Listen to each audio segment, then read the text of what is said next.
The world has just been rocked by shocking news from Buckingham Palace. Princess Anne, the royal who never stops, never complains, and has carried the monarchy through decades of challenges, has been forced to step away from all her official duties. The announcement arrived without warning, and the implications are far more serious and deeply unsettling than anyone could have anticipated. What events could have driven the palace to make such a heartbreaking and unprecedented decision? Stay with us as we reveal the devastating truth. When duty finally reaches its breaking point, the shock spreads like wildfire, and that is exactly what happened across London. Commuters froze mid-step as alerts flashed across their phones. A teacher in Manchester whispered urgently to a colleague, "Not Anne, anyone, but Anne." In Edinburgh, an elderly woman preparing her morning tea felt her hands tremble as she read the headline aloud, her voice shaking despite herself. Across the Atlantic, in the United States, it was just past 2 in the morning, yet viewers awoke to a reality they never expected, trying to process what seemed impossible. News anchors were dragged from their sleep to deliver what felt like unthinkable updates. The royal who never stopped, who never complained, and who carried the monarchy on her shoulders through every crisis had finally reached her limit. What made the announcement so jarring was not just the news itself, it was the chilling finality in the phrasing. Not a temporary pause, not a scaled-back schedule, but a full, complete stepping back. Effective immediately. Those 2 words alone carried a weight that veteran royal watchers recognised instantly. The palace does not employ such language lightly. Only something grave, something irreversible, could prompt this action. Within minutes, the BBC had interrupted its morning broadcast. Sky News scrambled royal correspondents for emergency coverage. CNN analysts began the grim work of explaining to American viewers why this particular announcement carried such a profound and devastating impact. Princess Anne was not just another working royal. She was the backbone of Kensington Palace. Prince William received the news moments before it went public. He had known it was coming and had even helped draft the official language, yet seeing the statement released into the world still hit him with unexpected force. Standing at the window of his private office, he watched the winter mornings slowly lighten over London and felt the crushing weight of what this meant. His father's health remained fragile.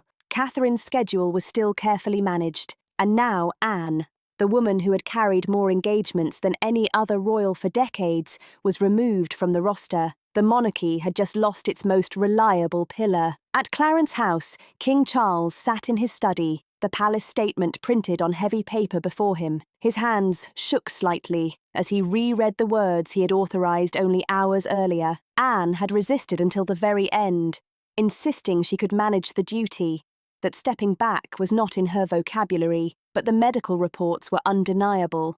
And Charles, torn between his duties as sovereign and his love for his sister, made the agonising decision. He had been dreading this moment for weeks. He had personally ordered her to stop across the courtyard at Buckingham Palace. Queen Camilla moved through the morning with an unusual heaviness. The previous evening, she and Anne had shared a quiet conversation over tea, fully aware it might be one of the last private, untroubled moments before everything changed. Watching stoic Anne, unflinching and resolute, finally admit that her body could no longer sustain the relentless pace she had maintained for 50 years shook something deep inside her. The public reaction was immediate, overwhelming, and emotional. Social media exploded with tributes, shock, and countless questions. Older viewers, especially those who remembered Anne's tireless service through the Diana years, the scandals, and every constitutional crisis, felt a personal and profound sense of loss. Radio call-ins across Britain overflowed with voices breaking as people shared what Princess Anne had meant to them.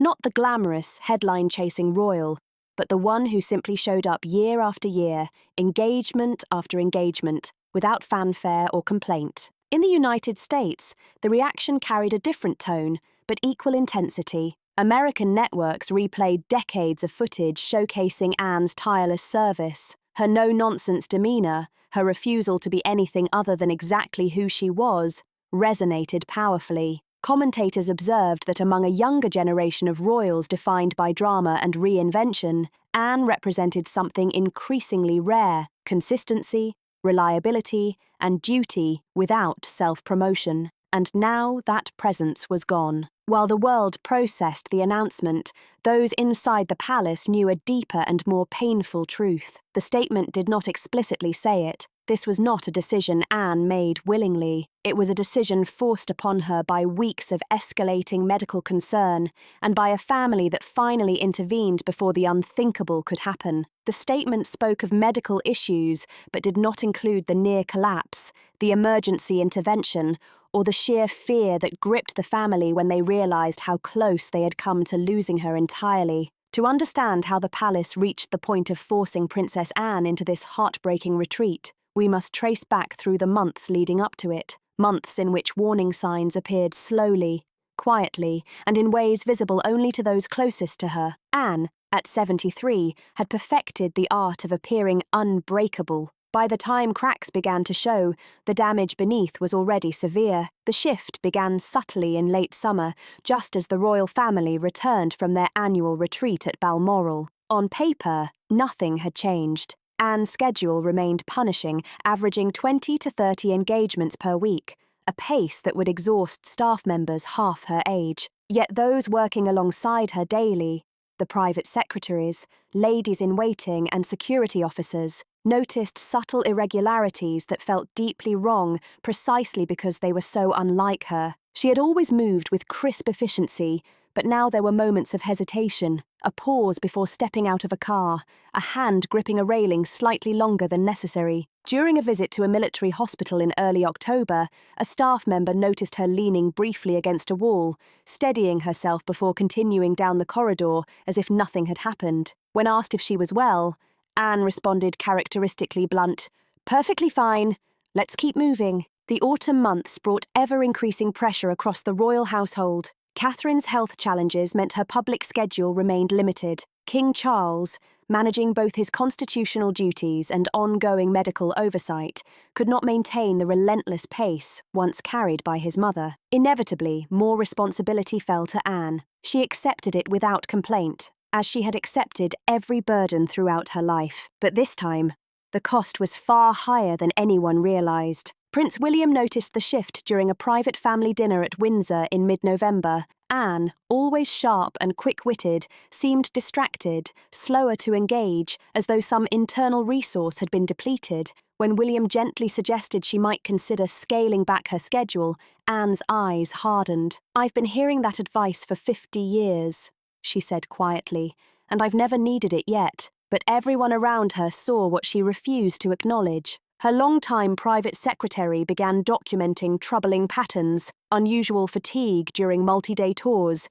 briefing sessions where Anne normally remained laser-focused, sleep disturbances that left her visibly worn despite her attempts to conceal it. None of these signs alone signaled a crisis. Together, however, they painted a picture of someone operating far beyond sustainable limits. King Charles felt the growing unease most acutely. He and Anne had always shared a unique bond shaped by their roles as elder children who understood duty before they understood childhood. He saw in her the same relentless commitment that had marked their late mother, Queen Elizabeth, and he knew how easily such devotion could consume someone. It terrified him. The moment that transformed concern into alarm came during the first week of December. Anne had committed to a 3-day tour of Scotland, a series of engagements honouring military regiments, rural charities, and agricultural communities. The schedule was demanding but manageable by her usual standards. On the second day, during a private visit to a veterans' care facility, something happened that the palace would later work desperately to keep contained. As she walked down a corridor lined with photographs of servicemen and women,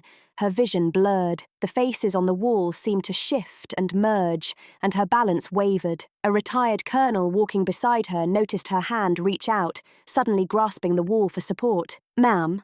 he asked, concerned. Anne, relying on her training to override her body's warning, insisted firmly, "Just a moment of dizziness. Nothing to worry about." But the security officer accompanying her saw enough to trigger immediate protocol.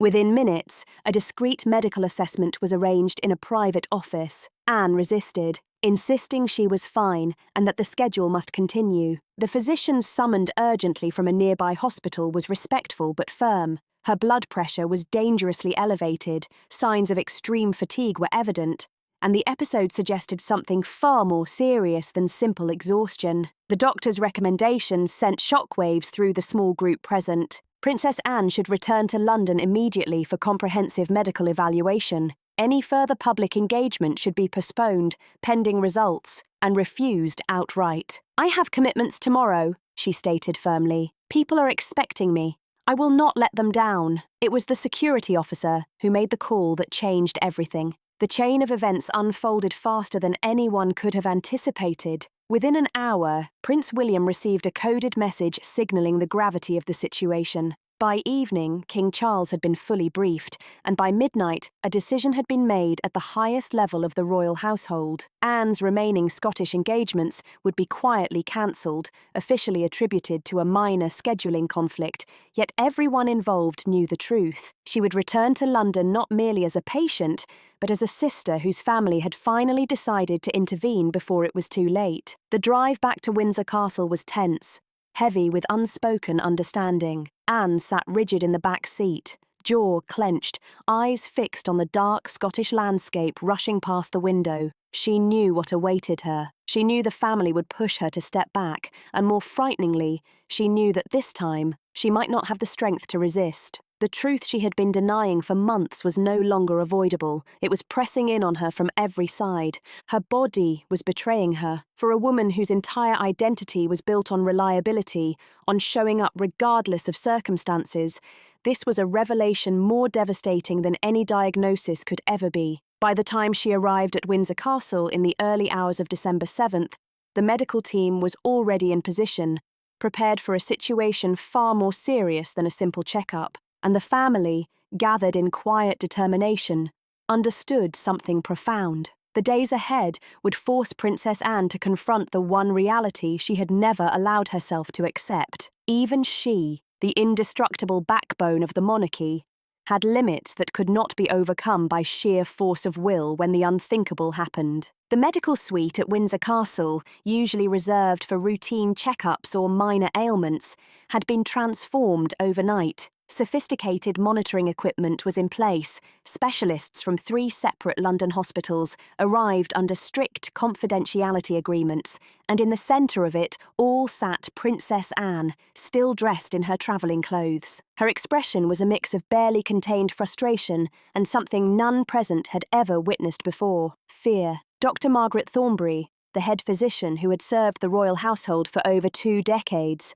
approached the examination with her usual directness. But today, every question felt like an intrusion. Every test was a reminder of a vulnerability Anne had spent her entire life refusing to acknowledge. When asked about the frequency of dizzy spells, Anne's answer was clipped: occasional, nothing that interferes with my duties. When pressed about headaches, sleep patterns, or episodes of disorientation, her responses grew shorter, more defensive, sharper, each word a shield. Prince William arrived at Windsor just after 8 in the morning. He found his father in the private sitting room adjacent to the medical wing, staring out at the frost-covered gardens with an expression carved from worry. Charles had barely slept. The decision to force Anne into this medical evaluation had been one of the hardest of his reign, knowing how fiercely she would resist, knowing how much it would feel like a betrayal of her carefully guarded autonomy. "How is she?" William asked quietly. Charles turned, exhaustion etched into every line of his face, eyes haunted by fear and frustration. "Angry, frightened, refusing to accept this might be serious," he murmured. Then he paused, voice dropping. "She reminds me so much of my mother, the same inability to put herself first, even when everything depends on it." By midday, preliminary results began to emerge, and they were worse than anyone had hoped. Dr. Thornbury presented her findings in the oak-panelled study where Charles, William and Camilla had gathered. Anne's blood pressure was severely elevated. evidence of months of untreated hypertension. Neurological tests revealed signs consistent with transient ischemic attacks, small strokes serving as warnings of potentially catastrophic events yet to come. Most alarming were subtle declines in memory and processing speed, likely worsened by chronic stress and extreme exhaustion. In simple terms, Dr. Thornbury said carefully, the Princess Royal's body is in systemic breakdown. Years operating under extreme stress without adequate rest have created multiple vulnerabilities. The episode in Scotland was not isolated. It was a symptom of a much larger problem. The room fell silent. Camilla spoke first, her voice steady but strained. What are the risks if she continues at her current pace? Dr. Thornbury did not soften her answer. Stroke, cardiac event, complete physical collapse, any of which could be fatal. Immediate rest, comprehensive treatment, and a permanent reduction in stress were non-negotiable. Her schedule, as it currently existed, was incompatible with survival. William felt cold settle in his chest. They had all seen Anne pushing too hard, but hearing it framed as life or death made it visceral, undeniable. "She won't accept this," he said, voice tight. "She'll fight us every step." Charles closed his eyes briefly. "Then we fight harder," he said, voice heavy, "because I will not lose my sister to duty. I've lost too much to duty already." The afternoon brought the confrontation everyone dreaded. Anne was summoned to the study,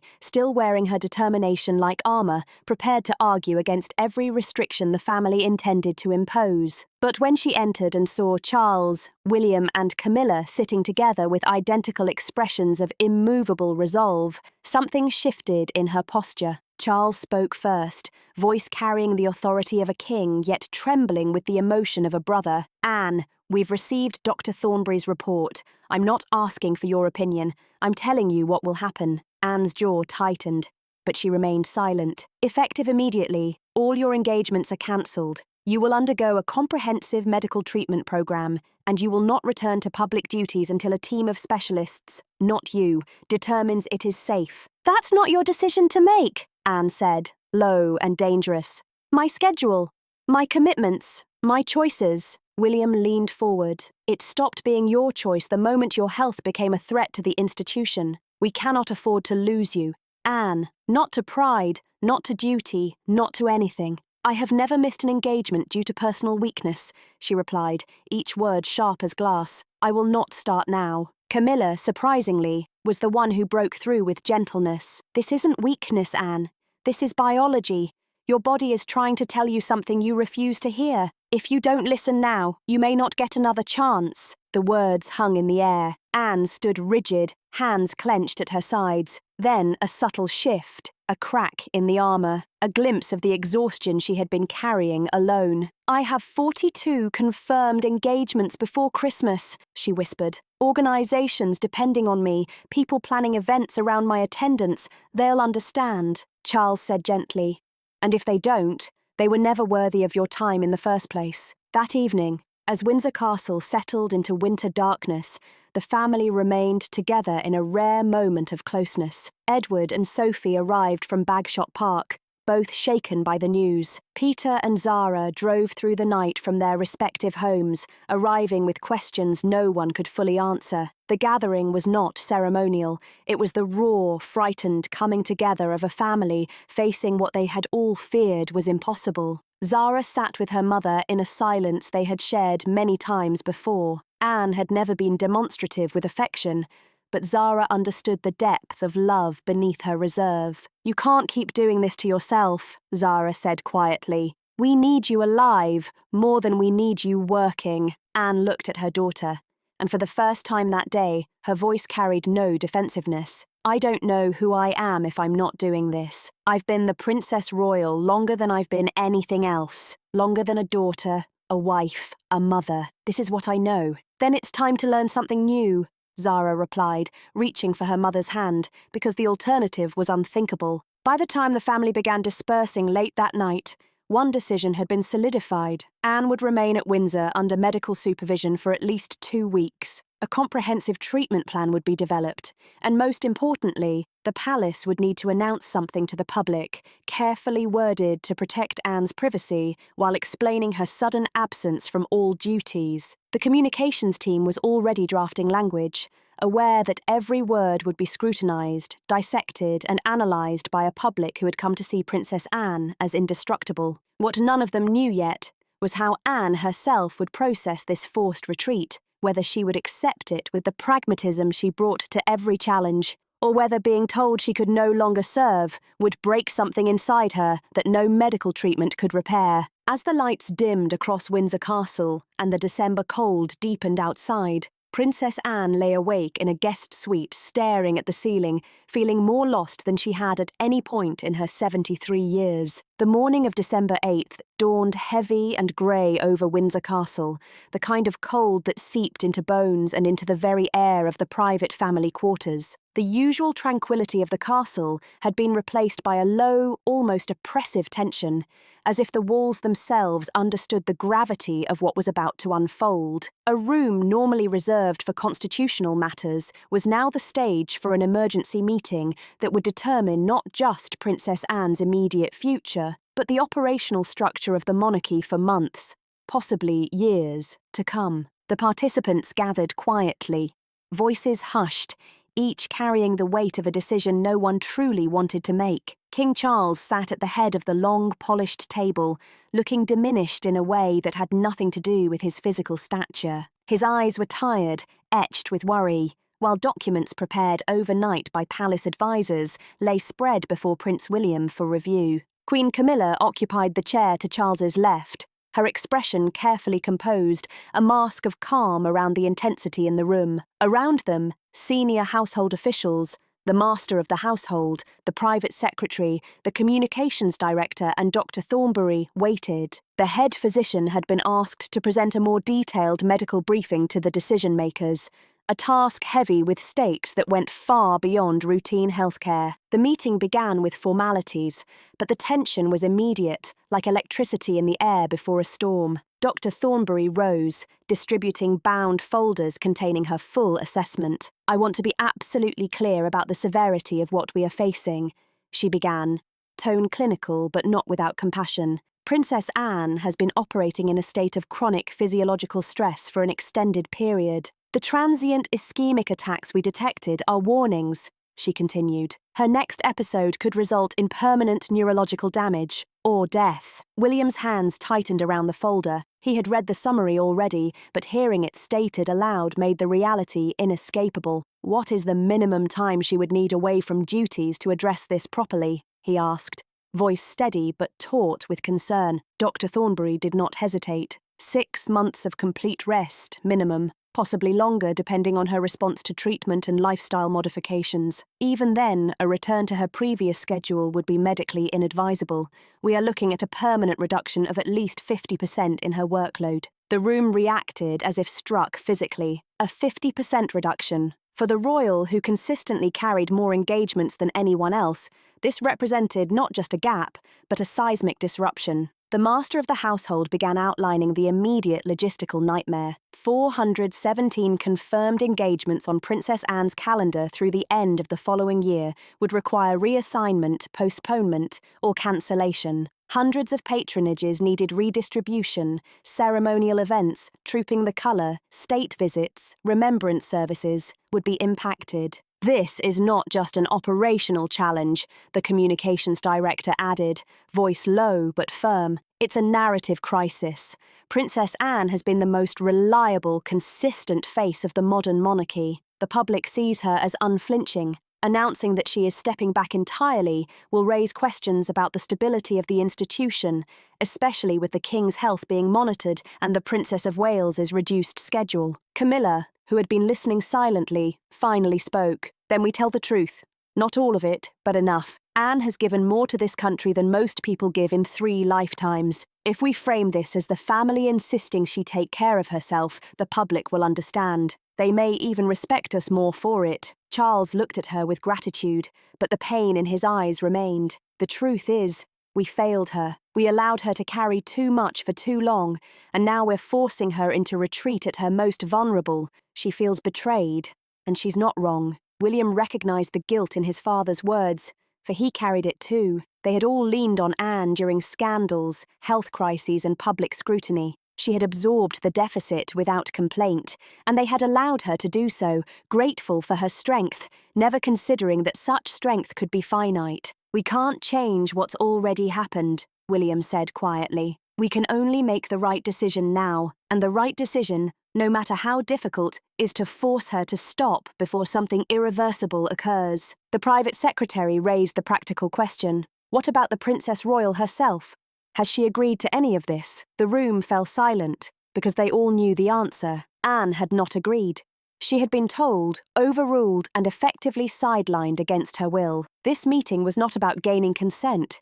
It was about implementing a decision already made. Edward, who had arrived that morning, spoke for the first time. "Anne spent our childhood watching our mother sacrifice her health, her peace, and ultimately years of her life to duty. She learned that lesson well, and now we're asking her to unlearn it. It's no wonder she's resisting. But if we're not careful, we'll break her spirit in trying to save her life." The room digested the weight of that truth. At the heart of the dilemma lay a paradox. To save Anne's life, they had to strip her of the very purpose that had defined her existence for more than half a century. Charles made the decision that would define his reign as much as any constitutional act. "We proceed with the announcement," he said. "She will step back from all royal duties effective immediately, framed as medical necessity requiring comprehensive rest and treatment. This is not optional, not a temporary pause. It's a fundamental restructuring of her role." "What if she refuses?" the communications director asked carefully. William replied before his father could. "Then she refuses from Windsor, under medical supervision, where she cannot put herself at risk. We've given her 50 years of autonomy. Now we take it back, because her judgment regarding her own health is compromised." The meeting shifted to operational planning. William would absorb as many of Anne's military patronages as his schedule allowed. Edward and Sophie would increase their engagement load. Charles, despite his own health considerations, would take on selected commitments from Anne's portfolio. Camilla quietly agreed to assume several charitable patronages. Beneath these practical discussions ran an emotional current. They were not just redistributing engagements.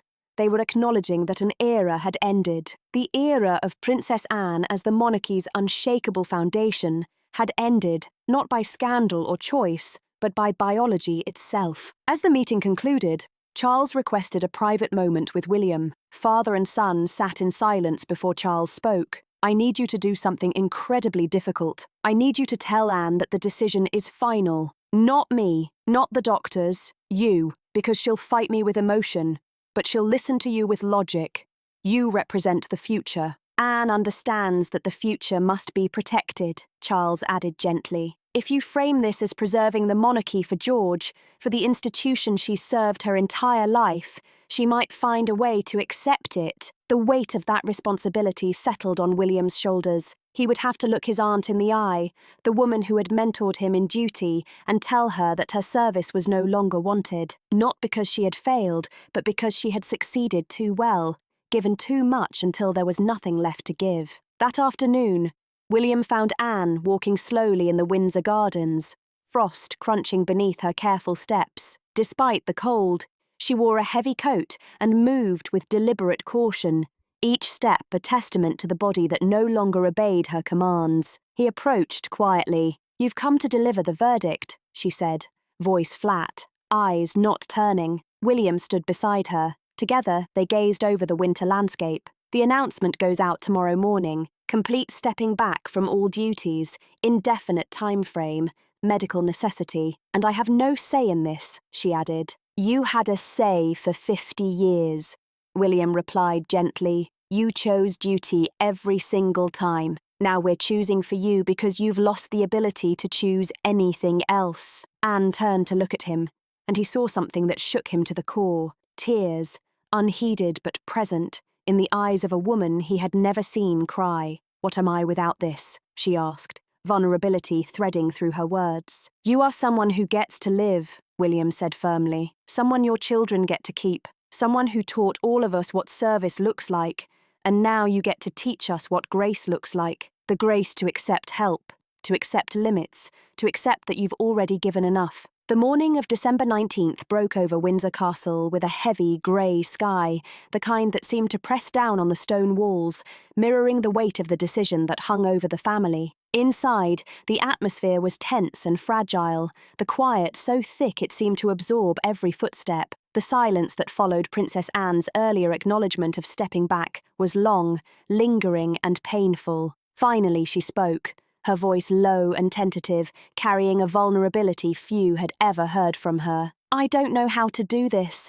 I don't know how to be her, the person who steps back, William replied softly. Then we'll learn together, because none of us know how to do this either. How to be a monarchy without you holding us up, but we'll figure it out, and you'll be here alive to watch us try when the world had to know. The communications office at Buckingham Palace had weathered every imaginable crisis over decades, from deaths in the family to scandals that rocked the nation, but the statement they were drafting that evening carried an unprecedented weight. Every word was debated, scrutinized, revised, and reread.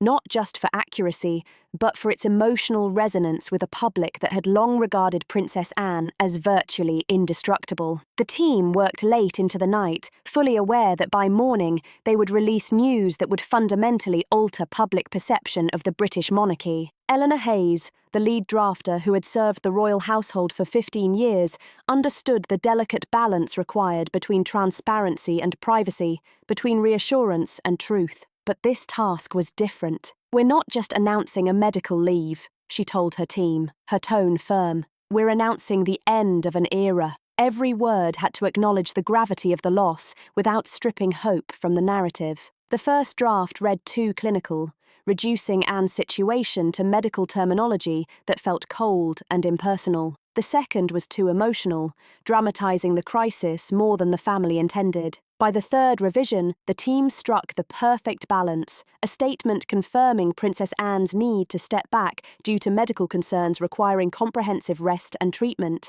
thanking the public for their understanding and including a brief personal note from Anne herself, a note she had insisted on despite the family's concerns. Prince William reviewed the final draft at midnight. Anne's personal statement was characteristically blunt. I am grateful for the care of excellent physicians and the support of my family. I look forward to recovering fully and resuming service in whatever capacity becomes appropriate. William allowed himself a small smile. Even in enforced retreat, Anne had left the door open for an eventual return, her pragmatism and resilience shining through even the darkest hours. King Charles approved the statement at 1 a.m., his signature shaky with exhaustion and emotion. The release was scheduled for 7:14 a.m., precisely timed to reach morning broadcasts across Britain and late-night coverage in the United States. Senior royals prepared for the day ahead. William cleared his schedule to remain available for emergency consultations. Edward and Sophie finalised which engagements from Anne's calendar they would absorb.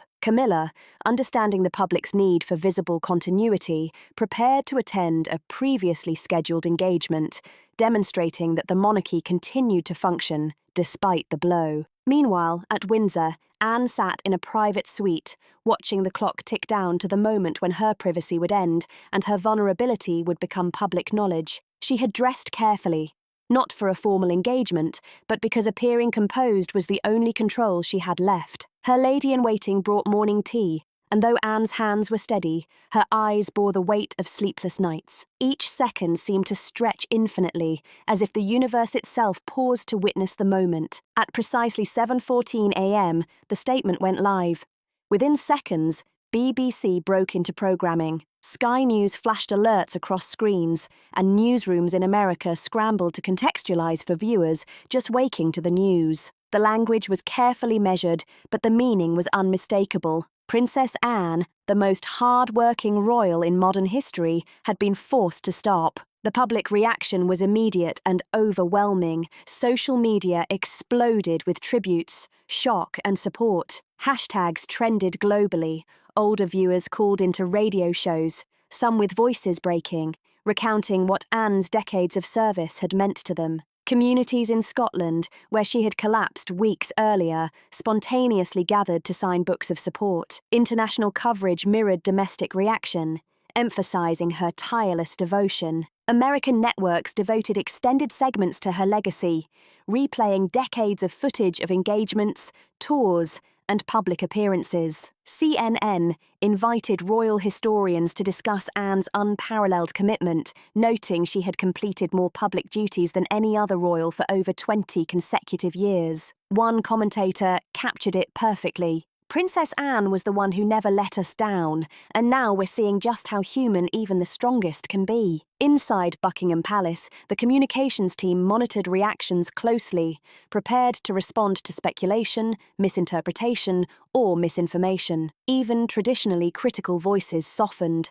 recognizing that Anne's situation transcended politics. By midday, statements of support arrived from governments across the Commonwealth, military regiments where Anne had served as Colonel-in-Chief, and charities she had championed for decades. The sheer volume was staggering, a testament to the countless lives touched by her relentless dedication. Perhaps the most moving response came from ordinary citizens. Flowers appeared at palace gates, letters arrived by the hundreds from elderly citizens who had watched Anne grow up, who had quietly admired her career, and who now celebrated a rare example of consistency, humility, and service without self-promotion. Children wrote pictures.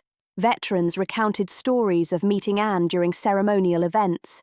School children recited letters of thanks. By evening on December 20th, the statement had achieved its intended purpose. The world knew Princess Anne was stepping back, understood the seriousness of the situation, and overwhelmingly responded with gratitude and support. Yet behind the public narrative, the royal household faced unprecedented operational challenges. The monarchy had to reorganize more dramatically than since Queen Elizabeth's passing. Emergency planning sessions convened across 3 palaces to tackle how to fill a gap previously unimaginable. Anne had carried not only engagements, but credibility, work ethic, and the institution's connection to communities that other royals rarely reached.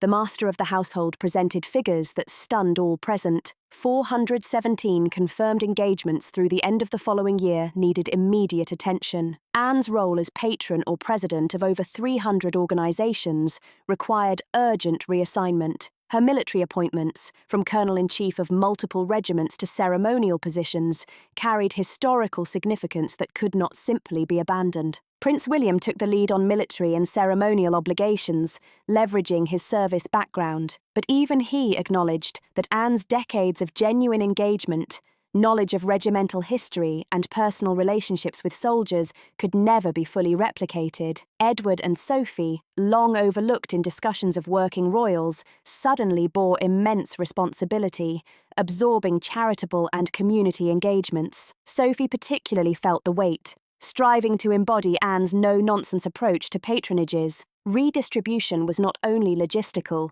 it was deeply personal. Organizations that had relied on Anne for decades now faced uncertainty. Smaller charities, rural initiatives, and agricultural communities worried about whether new royal patrons could match her engagement and commitment. Queen Camilla quietly took on several of Anne's literacy and animal welfare patronages, approaching the task with humility. Visiting a reading program in Wales, she addressed volunteers openly. "I know I'm not Princess Anne, but I'm here, I'm committed, and I hope that counts for something." Behind palace walls, the loss of Anne's influence in family and operational discussions was immediately felt. She had been a moderating voice in disputes, a source of institutional memory, and a brutally honest evaluator in crises. Without her, meetings felt unbalanced, lacking the gravitational pull of someone who had witnessed and navigated 5 decades of royal challenges. King Charles experienced her absence most acutely. He relied on Anne not just as a sister,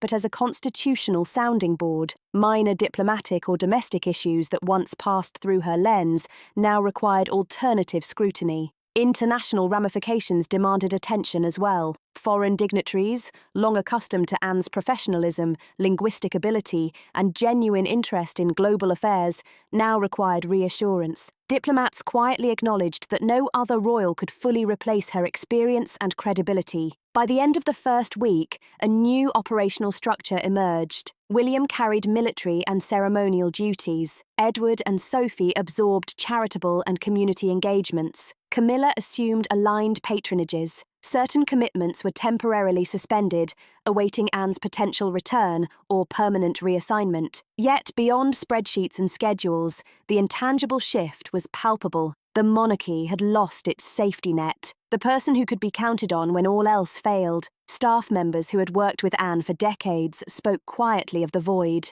Her absence created not only a gap in workload, but in spirit. She had set a standard that inspired everyone around her to work harder, perform better, and complain less. Across Windsor and Buckingham Palace, quiet conversations filled the corridors. Private aides exchanged reflections on Anne's tireless attention to detail, her uncompromising standards, and the unspoken support she gave to those around her. Junior staff marveled at how someone could command such respect without needing to dominate a room. Her presence had been both anchor and compass. And now that anchor had been lifted, and as the palace adjusted to this new reality, one truth lingered in the air. Princess Anne had given everything, and now the world and her family had to find a way forward without her constant, unflinching presence. If you found this insight into Princess Anne's incredible dedication and the monarchy's inner workings compelling, make sure to like, subscribe, share, and leave a comment. The story doesn't end here, and your thoughts could be part of the conversation that honors a lifetime of service.